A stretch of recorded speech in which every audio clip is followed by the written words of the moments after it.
In a previous video, we discussed the fundamentals of electricity, like what is current, what is potential difference. And we've also been over the basics of circuit diagrams. So in this video, we're going to think about how our fundamental variables behave in different types of circuits. Before we get into it, we need to define two different types of connections between components. The first is a series connection. This is when components are next to each other along the same piece of wire, like that. The other type of connection is called a parallel connection, and this is where the wire splits into different branches and different components lie on the different branches, like this. Series connection, parallel connection. Okay, let's consider how current is going to behave in each of these scenarios. Current is the rate of flow of charge, let's say electrons, and you can think of the wires as being little tubes that the electrons will travel down.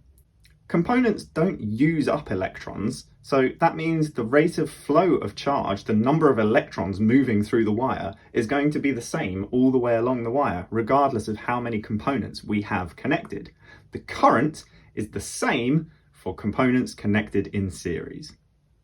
Okay, well, what about parallel connections? Well, where the wire branches, you can think of it as being like a junction on the road. Electrons could go one way or they could go the other way. They can't go down both pathways at the same time. So that means the number of electrons flowing is going to split up. The current is going to split up. We're not creating or destroying electrons though. So that means that the total current across both the branches has to equal the total current that went in. So for example, here, let's say that the cell is providing 3 amps of current. If the top bulb gets 2 amps of current, then the bottom bulb must be getting the leftover 1 amp of current. Okay, what about potential difference? It's the energy per unit charge. It's basically how much energy each electron has. So when components are connected in series, the same electrons are going through the components. And they're not going to give all of their energy to one of them. They're going to give some energy to one component and some to the rest. So that means that potential difference is shared between components connected in series. So here, for example, let's say we've got a 5-volt power supply. If the first bulb is given 3 volts of potential difference, then the second will get the leftover 2 volts of potential difference. Probably shouldn't use the word leftover. It's a bit of a complicated way in which this works, but don't worry about it for now. Just remember that in a series connection, potential difference is shared between the components. However, in a parallel connection, different electrons are going down each branch. And that means that each electron is going to be able to give all of its energy to a single branch. So that means all of the electrons going down one branch will give it all of the potential difference they have, and all of the electrons going down the other branch will give it all of the potential difference they have.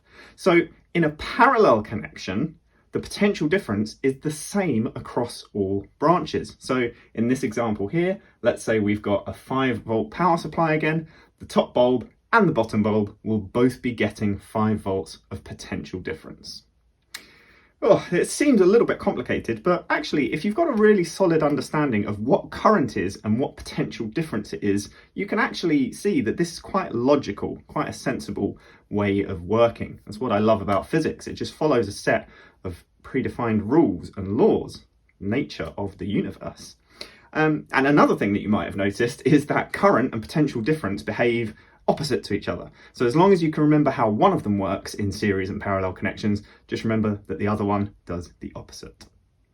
Okay, well, I hope this helped your understanding of circuits a bit. If it did, I would greatly appreciate a little like on the video and maybe even a subscription to the channel.